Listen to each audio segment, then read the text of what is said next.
Suivez nos journaux sur la page Facebook et la chaîne YouTube. Le journal de Scoop FM passe également sur la 98.5 MHz qui push 24 radios à 18h30, 21h30, 8h30, 12h30 et 16h juste.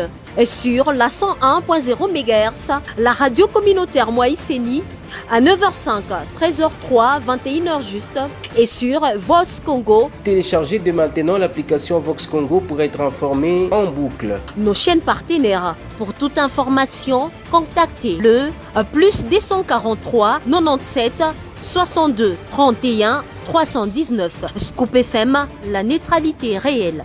Scoop FM, la neutralité réelle.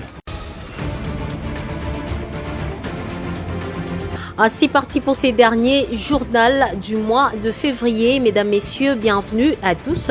Si vous nous rejoignez, sans plus tarder, voici les titres. Explosion survenue lors d'un meeting à la place de l'Indépendance à Bukavu a causé la mort de plusieurs compatriotes, suscitant une vive émotion au sein de la population. Le président Félix Tshisekedi a exprimé sa profonde tristesse face à cette tragédie. Vous aurez le détail dans ces journaux. Autre titre, face à la menace imminente de la balkanisation et à la guerre qui ravage la RDC, Martin Fayulu lance un appel historique à l'unité nationale. Il exhorte chaque Congolais à dépasser les divisions, à prendre de responsabilités et à s'engager pour préserver l'intégrité du Congo. Vous allez suivre l'opposant Martin Fayulu dans ces journaux. Mesdames, messieurs, voilà tout pour les titres. Le président de la République démocratique du Congo, Félix Tshisekedi, a rencontré le jeudi 27 février 2025 à la Cité de l'Union africaine à Kinshasa Jean-Pierre Lacroix, secrétaire général adjoint des Nations Unies chargé des opérations de maintien de la paix dans le monde. L'échange a porté sur la crise sécuritaire qui sévit dans la partie orientale de la République démocratique du Congo. Les discussions ont notamment porté sur les initiatives visant à mettre fin aux hostilités et à relancer les efforts diplomatiques pour parvenir à une paix durable.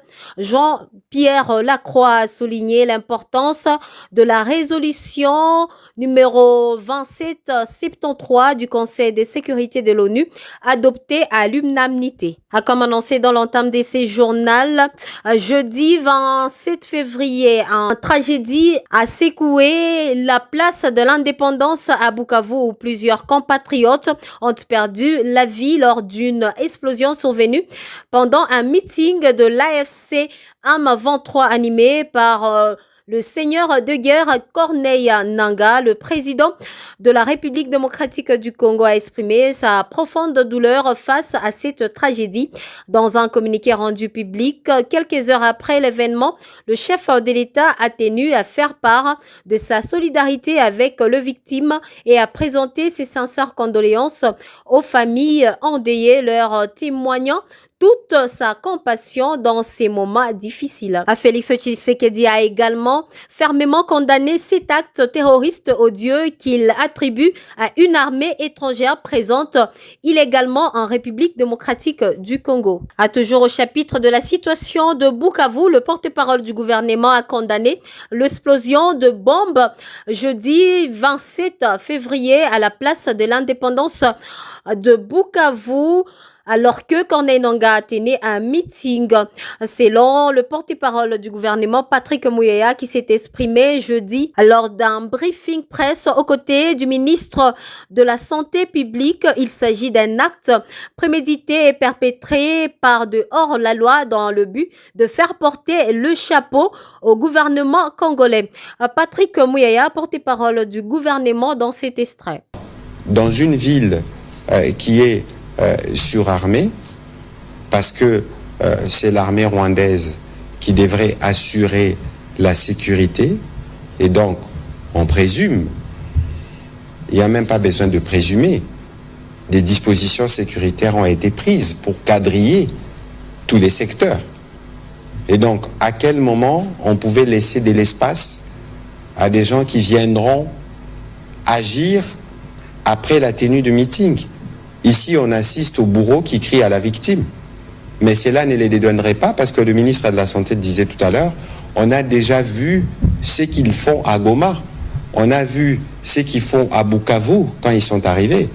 Et ce qui s'est passé aujourd'hui, c'est un acte qui est prémédité parce que c'est des terroristes, c'est dans leur ADN. Il y a eu sûrement des explosions d'une part, mais il y a eu des tirs à bout portant d'autre part. Qui a tiré?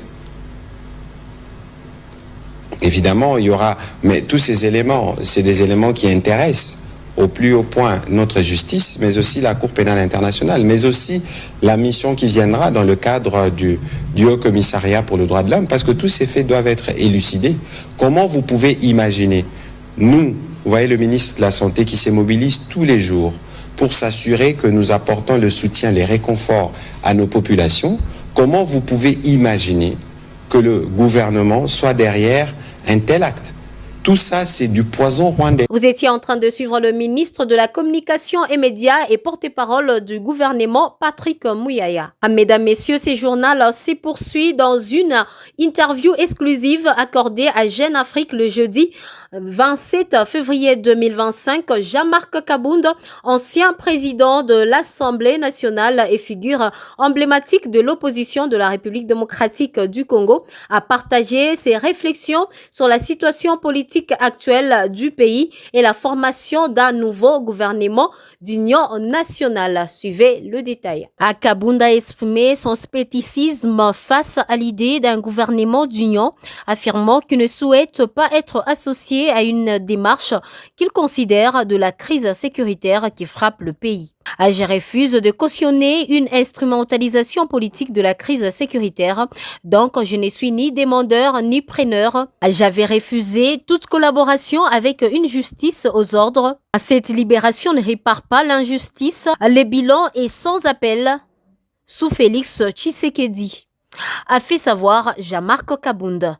L'ancien vice-premier président de l'Assemblée nationale de la RDC pense qu'une révision constitutionnelle ponctuelle pourrait être légitime si elle répondait à l'intérêt général. En revanche, la manœuvre visant à modifier la loi fondamentale pour permettre un troisième mandat, voire plus, révèle d'un coup d'État constitutionnel. À ces projets contraires à l'esprit de combat démocratique mené par feu Étienne Tshisekedi. Kabound a également évoqué la nécessité d'un dialogue sincère et inclusif entre les différentes parties prenantes de la politique congolaise.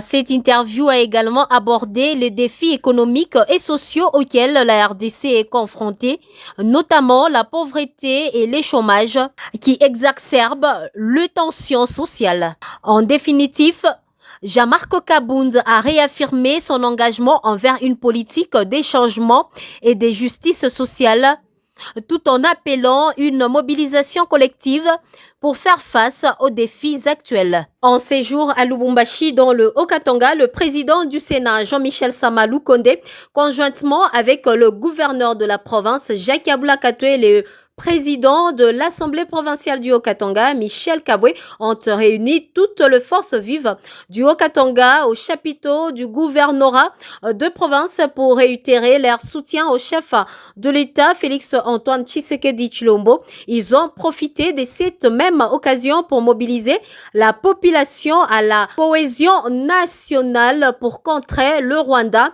et ses supplétifs du M23. Affaire Mobondo, rejetant des accusations absurdes et totalement mensongères portées par Jean-Pierre Mbemba sans aucune preuve contre Joseph Kabila. Le PPRD a rappelé que cette milice est née dans un contexte où sa seule revendication portait sur la vente de terres aux fermes Kingakati par le Teke et de faits irréfutables démontrent la proximité du pouvoir en place avec cette milice. Je l'ai également annoncé dans l'entame de ces journaux. Dans une déclaration faite le jeudi 27 février, le président du parti Engagement pour la citoyenneté, Martin Fayulu, exhorte Nanga à déposer les armes, à faire prévaloir l'intérêt supérieur de la nation. Il appelle Joseph Kabila de se remémorer de tout ce que le Congo lui a donné et qu'il s'engage résolument en faveur de la paix, Et il invite Félix Tshisekedi à mesurer l'ampleur de désastre qui accable le pays et à soutenir sans réserve l'initiative des évêques de la Senko et de pasteurs de l'ECC. Terminons par cette information. Poursuivant sa mission de sensibilisation au patriotisme et à la citoyenneté auprès des étudiants de la province du Haut-Katanga, le général Edi Kapend Irung, commandant de la 22e région militaire, lors de sa deuxième journée, a visité l'Institut supérieur de commerce et celui de statistique de Lubumbashi. Dans son discours patriotique, le général Edi Kapend a invité ses cadres universitaires à être vigilants, n'est pas se laisser manipuler par les ennemis de la paix qui perturbent l'ordre public en diffusant de fausses informations. Il les a également exhortés à faire un bon discernement pour préserver la paix de la nation congolaise. Nous faisons le point avec Nadège Kabolé. Lancée il y a peu, la campagne de sensibilisation au patriotisme et à la citoyenneté auprès des étudiants de la province du Haut-Katanga par le général Edi Kapend Irung, commandant de la 22e région militaire, poursuit son bonhomme de chemin. En cette deuxième journée de sa tournée, il était face aux étudiants de l'Institut supérieur du commerce et ceux de l'Institut supérieur de statistique de Lubumbashi. Devant les communautés académiques réunies, le général Kapend a dispensé un enseignement axé sur l'amour de la patrie, le respect de ses institutions, la préservation de son patrimoine et une connaissance approfondie des frontières de la République démocratique du Congo, rappelant ainsi à cette occasion sa superficie de 2 345 000 km². Dans son allocution, les commandants de la 22e région militaire s'est exprimé dans ce sens. Chers étudiants, soyez vigilants et ne vous laissez pas manipuler par les ennemis de la paix qui cherchent à s'aimer la division et à perturber l'ordre public en diffusant de fausses informations. Votre discernement est essentiel pour préserver l'unité de notre nation. Concernant la guerre qui sévit dans la partie est de la RDC, ces hauts officiers militaires a exhorté les étudiants à s'abstenir de tout acte de barbarie, à ne pas relayer des informations émanant des rebelles dont les forces sont en déclin et à proscrire de leur langage tout propos incitant à la haine, au tribalisme, au régionalisme, au népotisme et au favoritisme, les invitant au contraire à faire preuve d'un patriotisme exemplaire. Il s'y est de souligner que, lors de cette deuxième journée, le général Kapend a été accueilli à l'Institut supérieur du commerce de Lubumbashi par le directeur général, le professeur ordinaire Armand Kabonge Kitenge, qui a encouragé les étudiants à mettre en pratique les enseignements reçus. À l'Institut supérieur des statistiques, c'est le directeur général, le professeur Perry Baloy, qui à son tour a invité son personnel à s'approprier les enseignements dispensés par le haut officier. Les interventions du général Kapend ont été saluées par des applaudissements nourris, des cris de joie et des acclamations témoignant de l'enthousiasme suscité par un discours empreint de patriotisme.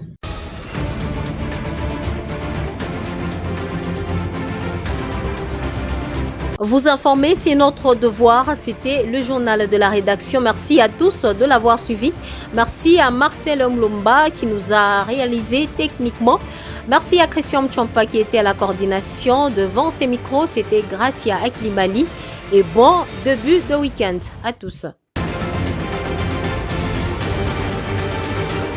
Suivez nos journaux sur la page Facebook et la chaîne YouTube. Le journal de Scoop FM passe également sur la 98.5 MHz qui push 24 radios à 18h30, 21h30, 8h30, 12h30 et 16h juste. Et sur la 101.0 MHz, la radio communautaire Moïseni à 9h05, 13h03, 21h juste et sur Vox Congo. Téléchargez dès maintenant l'application Vox Congo pour être informé en boucle. Nos chaînes partenaires. Pour toute information, contactez le plus 243 97 62 31 319. Scoop FM, la neutralité réelle. Scoop FM, la neutralité réelle.